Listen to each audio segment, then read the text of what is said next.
If you have ever looked at your bank account at the end of the month and wondered where it all went, you are not alone. Most Australians are bleeding money in places they never even check. I am not talking about your morning coffee or your Netflix subscription.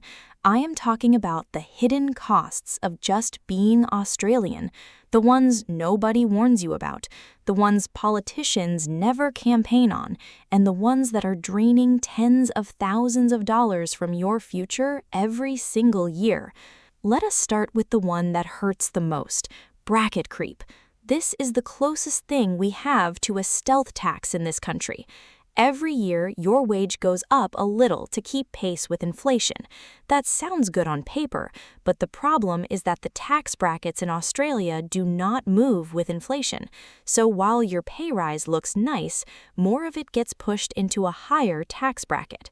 You are working harder and earning more, but taking home less in real terms. Recent estimates suggest bracket creep is costing the average Aussie household around $7,000 a year. Over the next decade, that's a family holiday, a serious deposit boost, or a year of school fees gone before you even see it. It happens in complete silence, with no bill in the mail and no notification on your phone, just a slow, invisible squeeze on every single pay packet for the rest of your working life. Next is something that hits anyone who wants to buy a home: stamp duty. In some states, stamp duty on a median-priced property alone can cost you $40,000 to $60,000 up front. That's money you cannot borrow against, cannot claim back, and cannot roll into your mortgage in most cases. The Australian Treasury itself has admitted stamp duty is one of the most economically damaging taxes we have. It punishes people for moving for work, downsizing in retirement, or simply trying to upgrade their family home. Yet it's still here, eating tens of thousands out of your savings the moment you sign a contract. Then there's the Medicare levy and the Medicare levy surcharge. Most working Australians pay 2% of their taxable income just for the levy. However, if you earn over the threshold and do not have private hospital cover, you pay an extra 1 to 1.5% on top. The system effectively forces middle-income earners to either pay more tax or pay a private health insurer. For a single person earning $110,000, that surcharge alone can be over $1,100 a year, on top of premiums if they go private.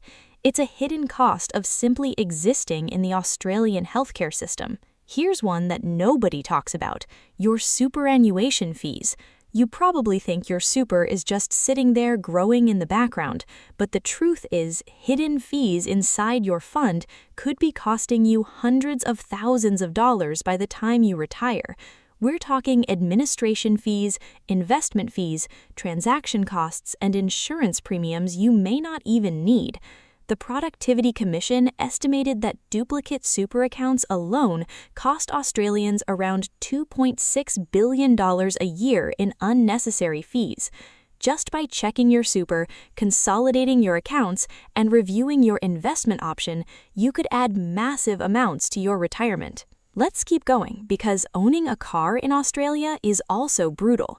Registration in some states sits between $800 and $1,500 a year. Add compulsory third-party insurance, comprehensive cover, fuel excise built into every liter at the Bowser, tolls in the major cities, parking fees, servicing, and tires, and the average Aussie household is spending well over $10,000 a year just to keep one car on the road.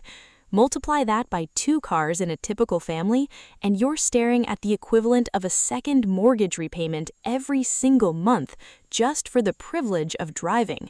Then there's what financial experts call the singles tax. According to Finder's 2026 Singles Tax Report, single Australians are around $19,260 worse off than people in a couple. Rent, electricity, internet, groceries, and even travel are all priced for 2, but one person carries the full load alone. It's baked into how the entire economy is structured. If you're single, divorced, widowed, or just living alone, you're paying a premium every single day. On top of all that, there are smaller things that destroy your wealth, like subscription creep. The average Australian subscriber spends $136 a month on streaming services, music apps, cloud storage, and forgotten memberships.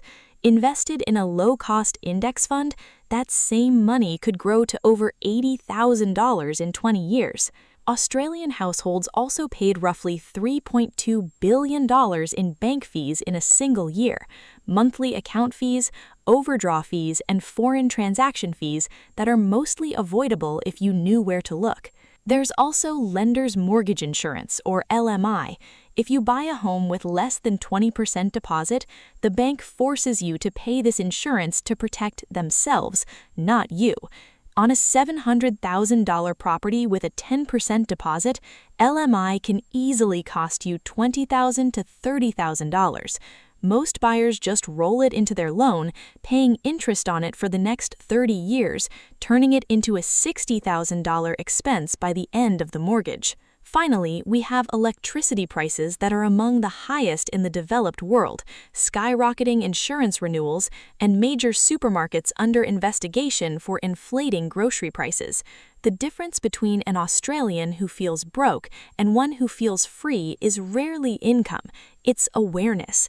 The wealthy in this country are not necessarily earning more, they're leaking less.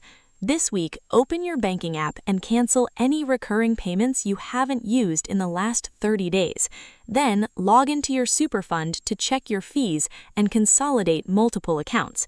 Those small steps take under an hour, but can put thousands of dollars back into your pocket.